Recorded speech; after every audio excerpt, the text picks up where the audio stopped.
Kilio kimetanda kwenye mji mkuu, mji wa Bethania. Lazaro kaburini amelala, siku nne mautini. Familia imekosa tumaini, maana mkombozi kachelewa.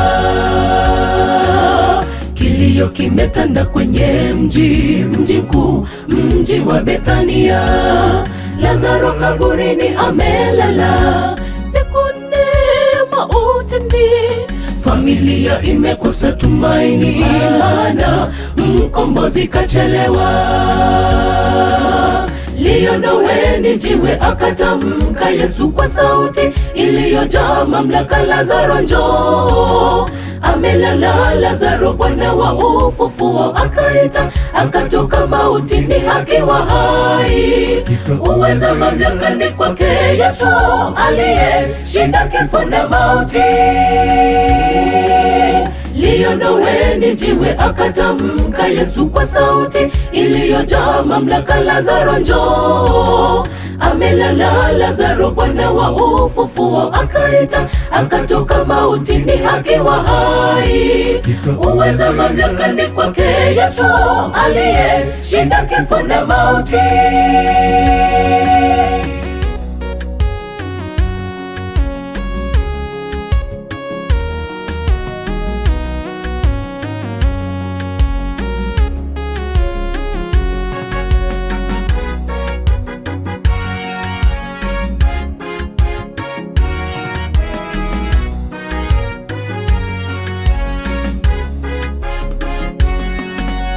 Kwa imani kamwe sisi tusihofu, Mungu wetu ni muweza yote. Miujiza yake ni wazi kwetu, kama alivyofanya Lazaro. Tusiwe na shaka kwa neema yake, maana akitamka hutendeka. Kwa imani kamwe sisi tusihofu, Mungu wetu ni muweza yote.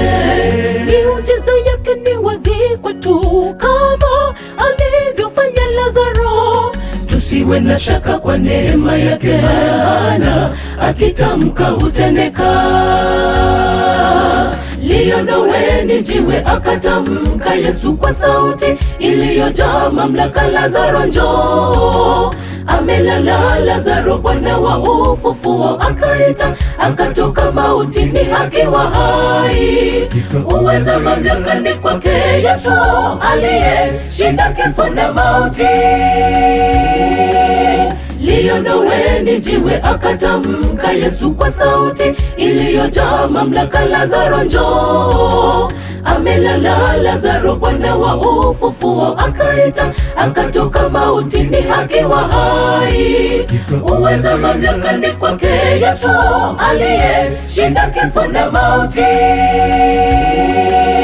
Liondoweni jiwe, akatamka Yesu kwa sauti iliyojaa mamlaka, Lazaro njoo.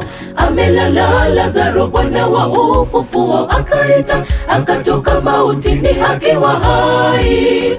Uweza mamlakani kwake Yesu, aliyeshinda kifo na mauti. Liondoweni jiwe, akatamka Yesu kwa sauti iliyojaa mamlaka, Lazaro njoo. Amelala Lazaro, Bwana wa ufufuo akaita, akatoka mautini akiwa hai. Uweza mamlakani kwake Yesu, aliyeshinda kifo na mauti.